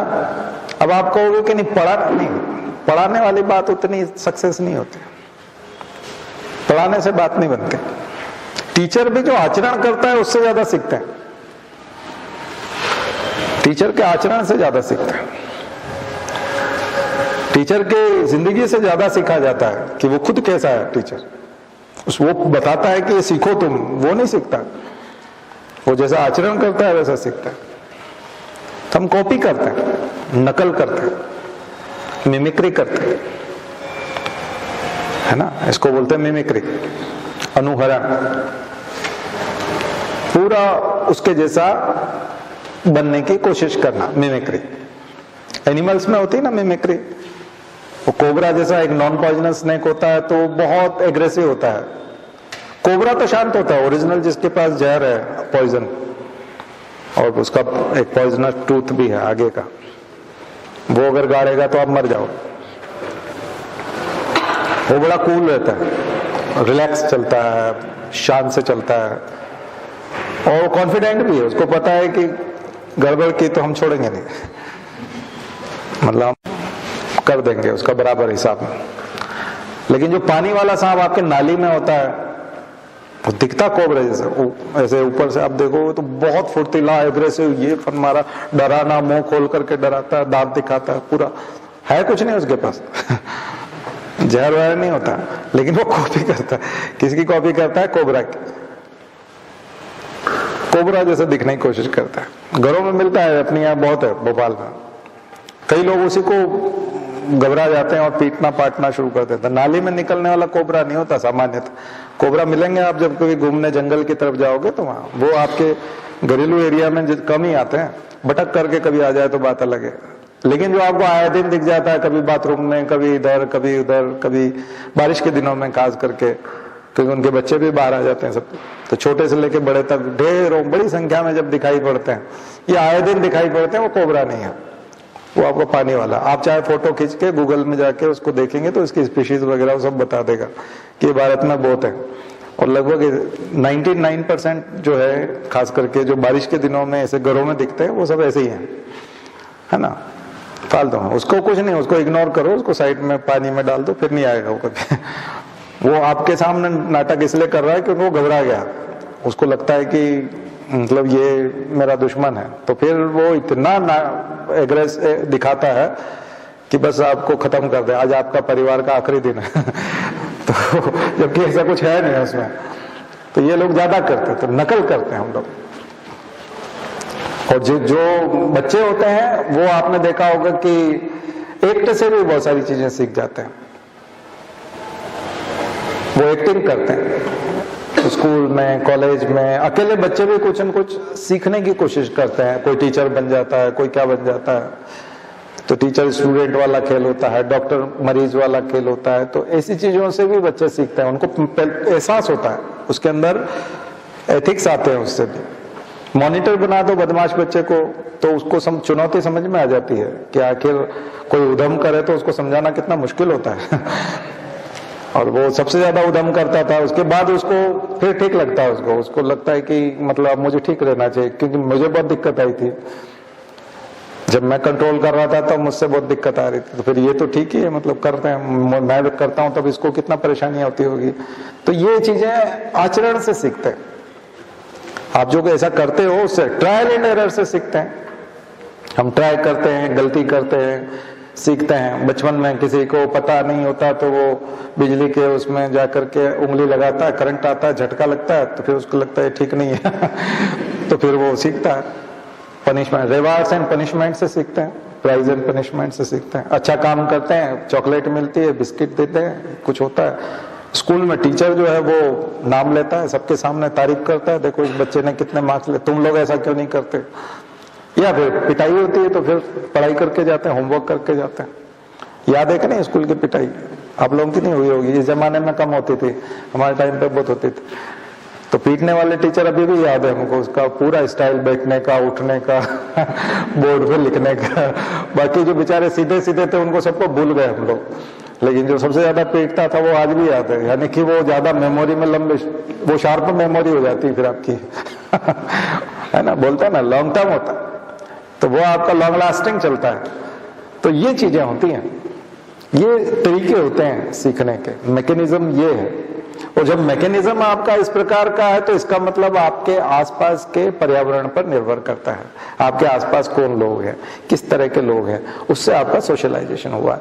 वो नौकरी में भी दिखता है, फिर वही चीज नौकरी में दिखती है। इसीलिए हम लोग यहाँ की जो एथिक्स की और जो तमाम क्लासेस है उसको जाकर के, आज जो मैं लैंग्वेज यूज कर रहा हूँ वो लिखने वाली लैंग्वेज है। रोज मैं आपको ऐसे ही समझाता रहता हूँ, रोज जो मैं साल भर पढ़ाता हूँ वो लैंग्वेज क्या है, वो एक समझ विकसित करने, अंडरस्टैंडिंग वाली बात होती है। आज पूरी टेक्निकल लैंग्वेज में मैं आपको बता रहा हूँ, ये आपको जाकर के लिखना है इस लैंग्वेज में। यानी कि आप लिखेंगे कि व्हाट इज सोशलाइजेशन, यानी समाजीकरण होता क्या है, उसकी डेफिनेशन, उसका मीनिंग, डेफिनेशन, और फिर उसके एग्जाम्पल। देन आप लिखोगे mechanism of learning, mechanism of socialisation.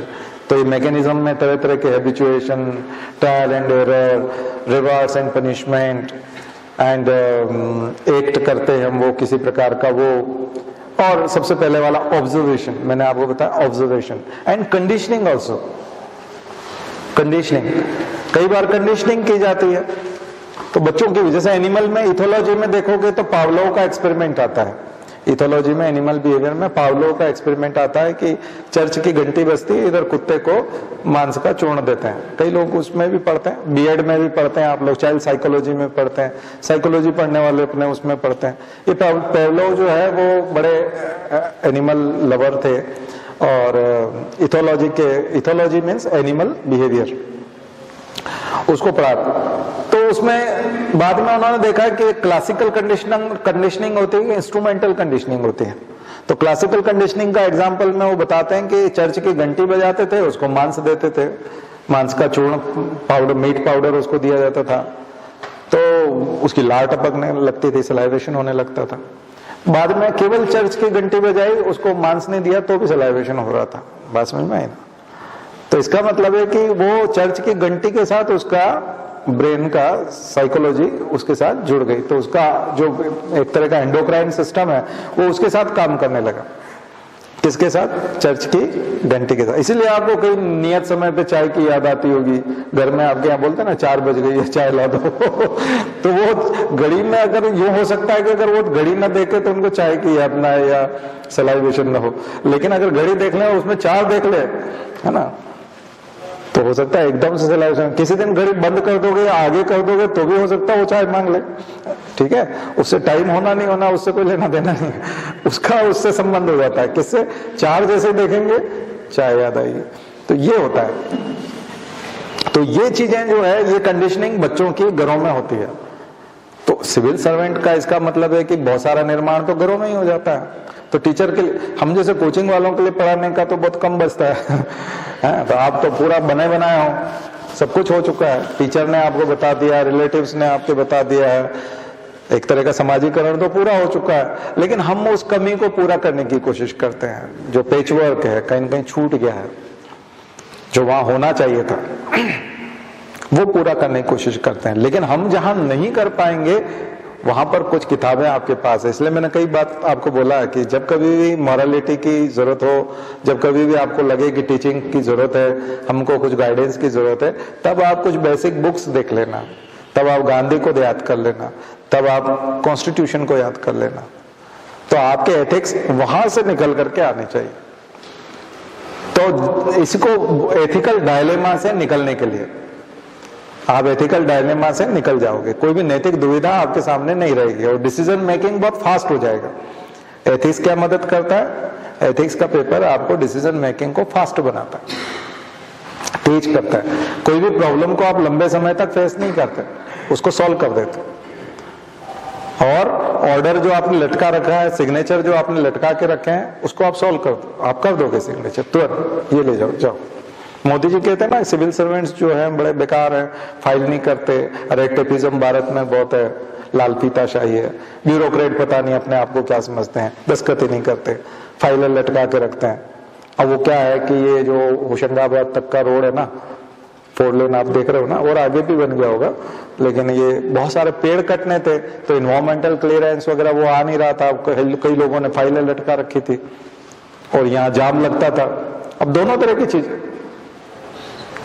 जाम लगता है, लोगों को परेशानी होती है, एक्सीडेंट होते हैं, गाड़ियां खराब होती है। सिंगल रोड था पहले, अब आपने देखा 4 लेन बन गया है, बहुत बढ़िया, लेकिन पेड़ हजारों कट गए, हजारों पेड़ काटने पड़ गए।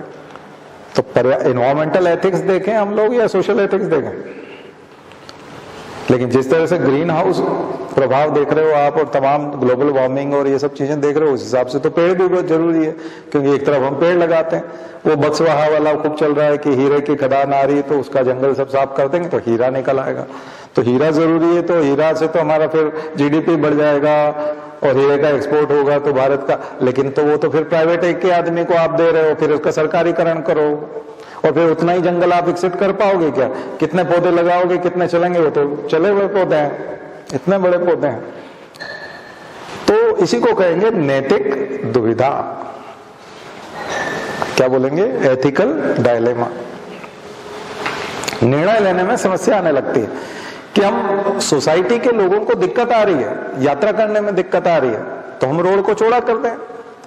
आपको सहज भाव से करो करो करो करो, ठीक है, जरूरी है भाई, जाम लगा हुआ, हम भी पिछली बार गए थे, फंस गए थे, ऐसा बोलेंगे ना कलेक्टर भी। ये क्या तरीका भाई, सब तरफ बन गए, यहाँ क्यों नहीं बनाते? यहाँ पे भी बनाओ। बोले नहीं सर ये बड़ा इंपॉर्टेंट वाला, ये वाला है, इसमें वो टाइगर वाला भी आ रहा है, वो क्या बोलते हैं उसको, राता पानी, वो भी बीच में आता है, तो फिर इसमें तो फिर वो टाइगर और ये सब क्रॉस भी करते हैं रोड को। अब एकदम फास्ट, सुपर फास्ट वाला आप रोड बना दोगे तो फिर तो वाइल्ड लाइफ का भी बहुत नुकसान हो सकता है। ये वो कई सारे फैक्टर हैं। पर दूसरी तरफ सोशल वैल्यूज, तो आपकी वैल्यूज टकराएंगे। रोल कॉन्फ्लिक्ट, भूमिका संघर्ष, आपकी भूमिकाएं संघर्ष करेंगी। ऐसे समय में आपको अपने मोरल्स, अब इसमें क्या होगा कि सिविल सर्वेंट के लिए मोरल्स तो कई बार अंदर ही रह जाते हैं। मोरल्स थे लेकिन उनको आप एक्सप्रेस पे नहीं कर पाए, और किन पे काम करना पड़ता है? एथिक्स पे, क्योंकि वो सोसाइटल होते हैं, उसके लिए आपका बहिष्कार होता है, उसके लिए आपको, और अगर वो लॉ है तो उसका तो पालन करना ही पड़ेगा, नहीं तो आपको पनिशमेंट मिलेगा। इसलिए सब अलग अलग चीज है। वैल्यूज को आप कितना फॉलो करोगे, बिलीव्स को कितना फॉलो करोगे। कई लोग बिलीव्स को फॉलो करने लगते हैं, नहीं आपको भावुक नहीं होना, बिलीव्स में बिल्कुल भी नहीं जाना, लेकिन बिलीव्स जो कि वैल्यू के रूप में बहुत इंपॉर्टेंट है, नॉर्म्स के रूप में बहुत इंपॉर्टेंट है, और आपके मोरल्स में आती है, तो आप अपने मोरल्स को अंदर रखो और अपने आप को मजबूत करो, क्योंकि वो कॉग्निटिव है, वो आपको अंदर से मजबूत करती है। लेकिन सोसाइटल एथिक्स जो है उनका तो आपको दृढ़ता पूर्वक पालन करना पड़ेगा, कठोरता से पालन करना पड़ेगा। एथिक्स का पालन करना पड़ेगा आपको, नहीं तो दिक्कत आ जाएगी, आपके ऊपर प्रश्न चिन्ह लग जाएगा, आपकी नौकरी पे प्रश्न चिन्ह लग जाएगा। लेकिन क्या आप उसका पालन अगर नहीं करते हैं तो क्या सजा मिलेगी? नहीं, सजा नहीं मिलती उसमें। एथिक्स का पालन आप नहीं करते तो सजा नहीं मिलता, बहिष्कार होता है, आलोचना होती है, सोशल कंट्रोल काम करता है। कुछ ऐसी जगह हो सकता है वहां मॉब लिंचिंग हो जाए, वो सीधी जनता ही सजा दे देती, तो क्राइम हो सकता है आपके साथ, कुछ और हो सकता है। लेकिन करप्शन, अब इसमें क्या होता है कि कुछ चीजें ऐसी है जो देखा जाए तो वैल्यूज जो होती हैं उसमें आती तो हैं, लेकिन उनको आप एथिक्स में नहीं ले सकते। जैसे कि ब्यूटी, सुंदरता, एडवेंचरस, तो ऐसा तो ठीक है कि वैल्यूज है, एडवेंचरस होना चाहिए व्यक्ति को, एडवेंचर जिंदगी में होने चाहिए, सिविल सर्वेंट की जिंदगी में भी होने चाहिए और आदमी की जिंदगी में भी। लेकिन जरूरी है क्या? अगर मान लीजिए कोई एडवेंचर नहीं करता या एडवेंचर पे नहीं जाता या कहीं उसकी जिंदगी में नहीं है, तो क्या उसको आप अनएथिकल बना दोगे? नहीं, वो अनएथिकल नहीं है वो व्यक्ति। कोई सुंदर नहीं है तो क्या उसको, सुंदरता है ठीक है, अच्छी बात है, सुंदरता होनी चाहिए, लेकिन सुंदरता अगर नहीं है तो क्या करोगे? अनएथिकल है सुंदर नहीं होना, नहीं है। लेकिन कुछ एकदम कोर टाइप की है, कैसे? जैसे कि ऑनेस्टी, ऑनेस्टी होनी चाहिए। तो क्या ऑनेस्टी नहीं होगी तो चलेगा? नहीं चलेगा, ऑनेस्टी बिल्कुल होनी चाहिए। सच बोलने के ऊपर भी बहुत सारी चीजें, कुछ लोग बोलते हैं कि सच बोल करके अगर किसी की, जो मतलब सच छुपा करके अगर किसी की जान बच रही हो तो उसकी जान बचानी चाहिए। तो उसके भी बड़े विचित्र विचित्र कहानियां और किस्से आते हैं, चुटकुले भी बने हुए हैं। लेकिन ट्रूथफुलनेस को फिर भी अच्छा माना जाता है, ठीक है। कॉम्पेशन, दया, अब इस पे आते हैं, इस वाले मुद्दे पे आते हैं, इसको कहेंगे हम लोग इमोशनल इंटेलिजेंस। ये आपको यूपीएससी में भी लिखना पड़ता है, एमपीपीएससी। ये एक ऐसा प्रश्न है जिसकी मैं बात कर रहा हूं, ये एक ऐसा प्रश्न है जो आपको सीधा जाकर लिखना है, मतलब परीक्षा में आ गया है। शायद ही कोई पेपर हुआ हो जिसमें इसको लिखना ना पड़े, घुमा फिरा के लिखना पड़े, लेकिन इसको लिखना पड़ता है। मतलब मैं जिस प्रश्न की बात कर रहा हूं वो आपको जाके लिखना है। तो कॉम्पेशन से जुड़ा हुआ है, इंपैथी से जुड़ा हुआ है, दया से जुड़ा हुआ है, हर व्यक्ति में होती है। इमोशनल इंटेलिजेंस, सांवेगिक बुद्धिमत्ता। तो सांवेगिक बुद्धिमत्ता ये कहां से? दरअसल मनुष्य है तो वो भावनात्मक तो है, मनुष्य है तो उसके अंदर इमोशंस तो है। तो हमारे जो इमोशंस हैं वो कंट्रोल्ड होने चाहिए, वो नियंत्रित होने चाहिए, इंटेलिजेंटली कंट्रोल्ड होना चाहिए। हमारे इमोशंस कंट्रोल कैसे होना चाहिए? इंटेलिजेंटली। आपको बहुत ज्यादा भावुक नहीं होना। इसलिए आप देख रहे होंगे, अभी मैं एग्जांपल भी दे रहा था क्लास में कि हमारे यहाँ शहीद होते हैं। अगर कोई शहीद होता है, गांव में रहता है और उसकी पत्नी भी कम पढ़ी लिखी है, तो आप देखोगे वो जो है शहीद की जब शरीर आता है तो कैसे वो रोते हैं और बहुत तेज तेज आवाजें आती है। अभी आपने देखा था, और मीडिया वाले भी कवर करते हैं, लेकिन आपने देखा होगा कि ये है कि आप कितने पढ़े लिखे हो, कितने समझदार हो, तो अपने इमोशंस को किस प्रकार प्रकट करते हो। और जैसे कोई व्यक्ति शहीद हुआ, सैनिक शहीद हुआ, और उसकी पत्नी जो है वो उसके साथ ही काम करती थी, या वो भी पढ़ी लिखी है और वो सेना को भी समझती है, वो एयरफोर्स को समझती, नेवी को समझती, इन सबको समझती, तो वो किस तरह से रिएक्ट करती है, उसका रिएक्ट करने का तरीका कैसे होता है। वो उसकी केप को अपने पास लगा लेंगे, तिरंगे को अपने पास लगा लेंगे, सैल्यूट करेंगे, उनका बात अलग तरह का होता है। उनको वो तैयार रहता है, मेंटली प्रिपेयर रहता है। इमोशनल इंटेलिजेंस, इसको कहते हैं इमोशनल इंटेलिजेंस। शानदार एग्जांपल है, आप नहीं बोलोगे आप कभी। ठीक इसी तरह से आपके सामने भी बहुत सारी ऐसी घटनाएं आएंगी, बहुत सारी ऐसी चीजें आएंगी जिंदगी में, खास करके सिविल सर्विसेज में, जहां आपको इमोशनली आप बहुत ज्यादा उस तरह से हो सकते हो, लेकिन आपको इंटेलिजेंटली उसको कंट्रोल करना है। क्या लिखेंगे इसके लिए?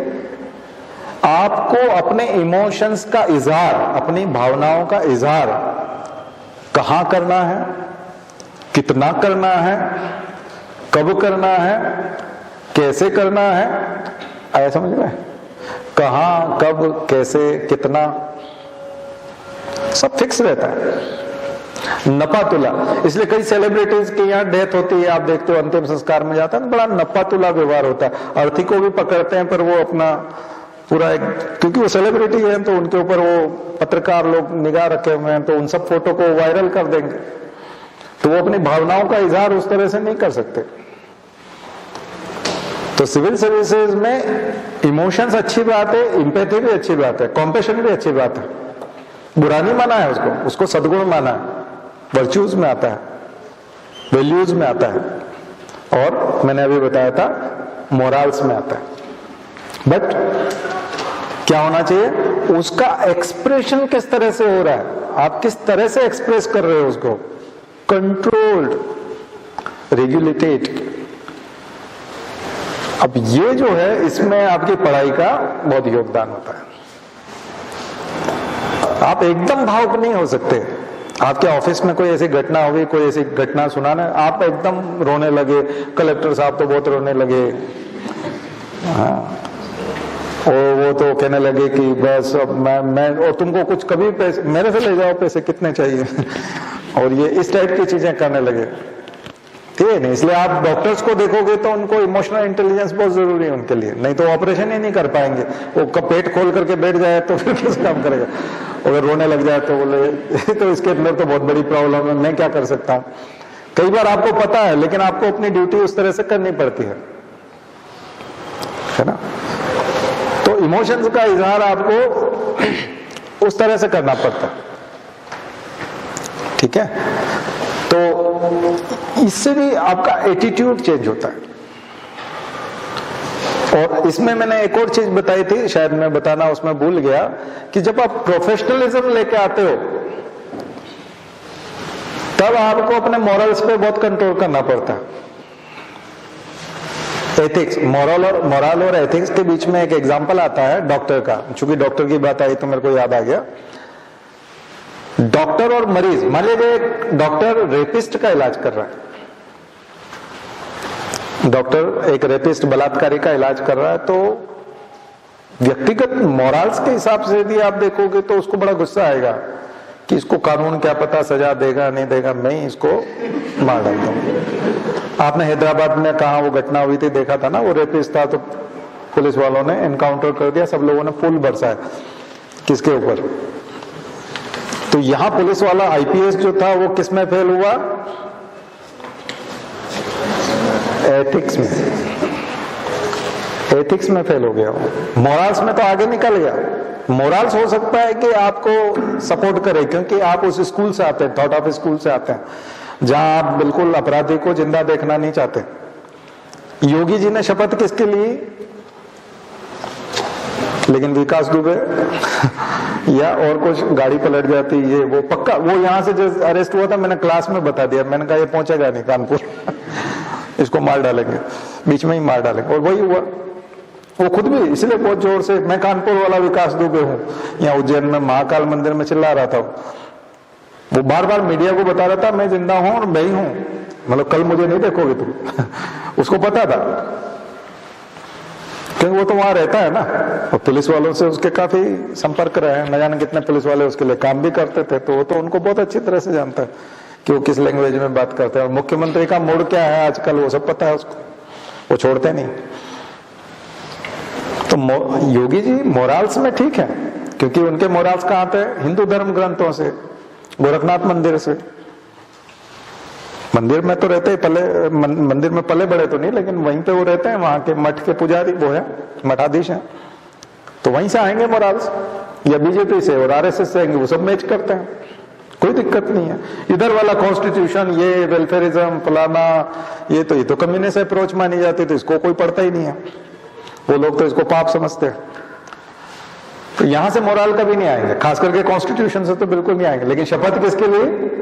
कॉन्स्टिट्यूशन, मैं पद और गोपनीयता की शपथ लेता हूं, फलाना लेता हूं, मैं संविधान की शपथ लेता हूं, मैं किसी प्रकार का भेदभाव नहीं करूंगा, ये करूं, उसकी पढ़ो शपथ मुख्यमंत्री की, आईपीएस की, तो फिर आपको आएगा कि ये तो मामला गड़बड़, ये आएगा एथिक्स।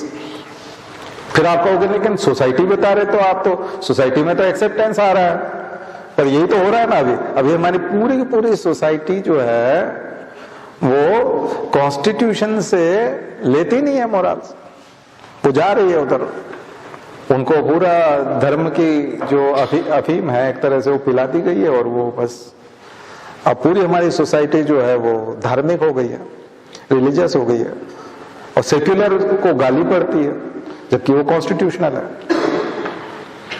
सेक्युलर वर्ड जो है वो कॉन्स्टिट्यूशनल वर्ड है, लेकिन उसको गाली पड़ती है। अब इतनी बड़ी डाइवर्सिटी में तो घर वापसी की बात हो रही है, आपको पता है कि जितने लोग गए हैं तो सारे मुसलमानों को हिंदू बनाने की बात है, और फिर बोले तुम हिंदू बनोगे तो हम तुम्हारा ख्याल रखेंगे, टेंशन मत करो, अच्छा दर्जा देंगे तुमको, अच्छा वाला देंगे, इधर आओ तो सही, इधर आ जाओ।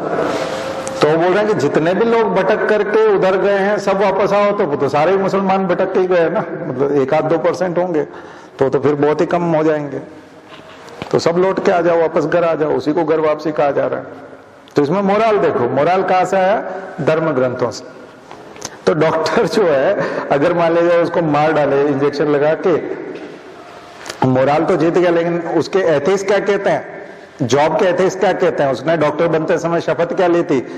उसके लिए वो मरीज है, रेपिस्ट नहीं है, उसके लिए क्या है?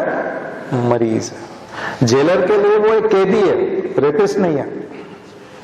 पुलिस वाले के लिए वो एक अपराधी है, उसको पकड़ करके कोर्ट में पेश करना है, उसको खुद न्याय नहीं करना, वो तो जज भी बन गया, जल्लाद भी बन गया, सब कुछ वही, सारे रोल उसी में घुस गए, एक ही में।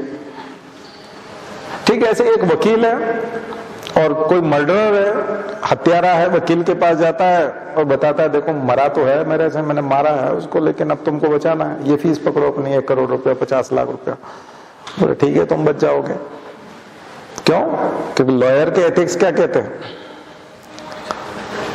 लॉयर का क्या एथिक्स है? उसके जॉब के प्रति अपने क्लाइंट को बचाना है उसको। इसलिए जब रेपिस्ट होता है या कसाब को भी, कई लोग बोलते हैं कसाब को भी वकील मिल जाता है या रेपिस्ट को भी वकील मिल जाता है इस देश में, तो कॉन्स्टिट्यूशन या कानून हमारा क्या कहता है कि प्रत्येक व्यक्ति को, प्रत्येक अपराधी को या जिसको आरोपी है उसको वकील उपलब्ध होना चाहिए, और कोई नहीं कर पाएगा तो फ्री लीगल एड, निःशुल्क विधिक सहायता। तो आ रहा समझ में? मोरल्स का ठीक होना और एथिक्स का ठीक नहीं होना, ऐसा कई जगह संघर्ष आता है कि मोरालिटी आपकी कहती है कि ये सही चीज है, मुझे ये करना चाहिए, लेकिन एथिकल तरीका नहीं है वो करना। इसलिए हमारी जिंदगी में जब हम, इसलिए इमोशनल इंटेलिजेंस बहुत जरूरी है। तो इमोशनल इंटेलिजेंस पे लिखने को आएगा तो समझ में आएगा ना, इमोशंस पे कंट्रोल रखना और कंट्रोल तरीके से एक्सप्रेस करना। तो मैंने थोड़ा कॉन्स्टिट्यूशन के साथ जोड़ने की कोशिश की है बार बार उदाहरणों में, इसलिए इसको बोलेंगे कॉन्स्टिट्यूशनल मोरालिटी। तो जब कभी कॉन्स्टिट्यूशनल मोरालिटी पे लिखने को आ जाए तब भी आप लिखोगे संवैधानिक नैतिकता, ठीक है। एथिक्स के अंदर जो कुछ परिभाषात्मक चीजें आएंगी या कुछ आएंगी तो उस पर भी आप बहुत अच्छे से आंसर कर पाओगे। और डीपीएसपी पूछ रहा है और वो बोल रहा है कि इससे राजनेताओं को क्या सीखना चाहिए, ब्यूरोक्रेसी को क्या सीखना चाहिए, वहां से अगर कोई सवाल आता है तो वहां एक एक डीपीएसपी का उल्लेख करते हुए आर्टिकल वाइज आप इस तरह से लिखोगे तो कई तरह के प्रश्नों के उत्तर आप दे पाओगे और निबंध बहुत अच्छे से लिख पाओगे। निबंध आजकल ऐसे ही आ रहे हैं इसी टाइप के, फिलोसॉफिकल टाइप के, तो उसमें एनालिसिस आपका बहुत अच्छा होगा। ठीक है, चलिए आज की बात खत्म करते हैं।